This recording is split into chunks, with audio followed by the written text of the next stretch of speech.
Picture this. It's 4 a.m. one day after a National Day of Giving Thanks, and a sizable crowd is gathered outside a brightly lit building. Once the doors finally open, everyone rushes in, moving as a frenzied mob. A few people fall and are injured in the process. Some notice their fallen comrades and they move forward without a second thought. Inside, violence is used to stake claims on prized items, and eventually everyone leaves, temporarily content about the newfound playthings. Today I'm going to discuss the issue of consumerism in America. I'm going to make 2 points about this. One, this is an issue because the items we so eagerly consume are meaningless, yet we act as if they're the meaning of life. 2, this is an issue because we pay a human price for our products. So what type of unhealthy mindset could result in the scene I just described to you? Well, as a nation, we attribute great meaning to the attainment of stuff. From birth to death in this society, we are conditioned to think that we are entitled to getting things for our accomplishments. Birthdays, national holidays, graduations, job promotions.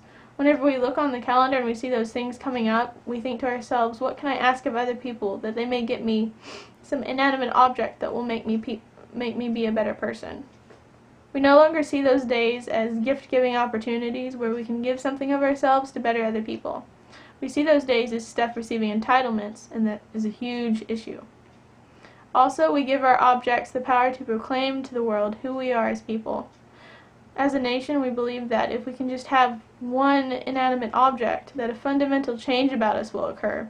We believe that our items can make us more charismatic, can make us more attractive, can make us fulfilled as human beings, but it's not our objects that define who we are as people. It is the level of significance that you attribute to inanimate objects that describes very plainly to the world who you are as a person.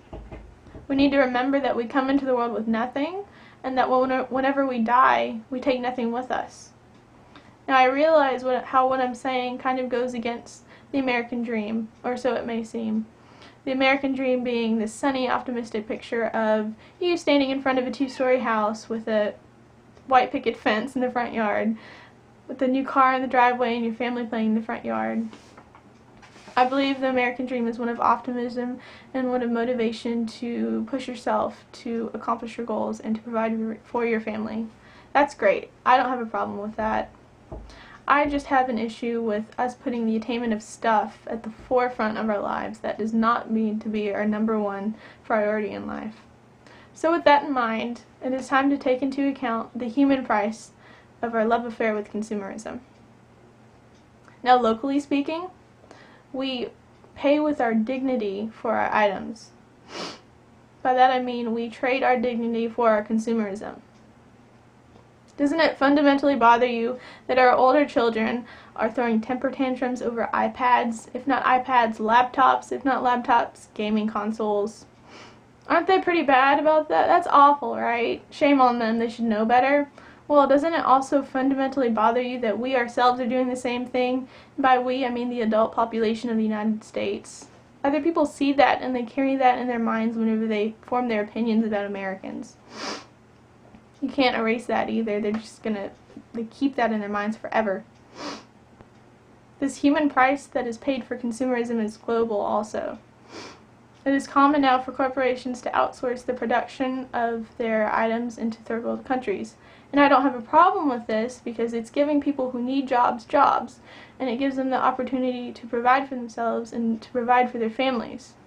I just believe that if, as a nation, we could step into their shoes and understand their viewpoints in the world, their perspectives, and their hardships that they have to suffer, we can move from ignorant consumerism to mindful consumerism. If we just took a moment to understand that they endure hardships that concern fundamental things that we don't even have to worry about. They're worried about putting food on the table, putting clean water on the table that won't make them or their family sick, providing for their spouses, and having a roof that doesn't leak over their heads. As Americans, we don't really even have to think about that. We don't consider that every day. So we don't need to feel entitled to our products that are not synthesized by cold hard machines. They're made by fellow human beings. Whenever you walk into Walmart and you look at the electronics aisle and you look at the phones, behind every one of those phones is a beating heart, that is a mother or a father or a brother or a sister that has hopes and desires and dreams and motivations. So in review, it is an issue that we attribute great significance to the attainment of stuff in our society. This should not be the focus of our lives. What happened to pursuing human relationships, not product relationships? And as I just spoke about, this is an issue because it comes with a very human price. So have some dignity in your consumerism.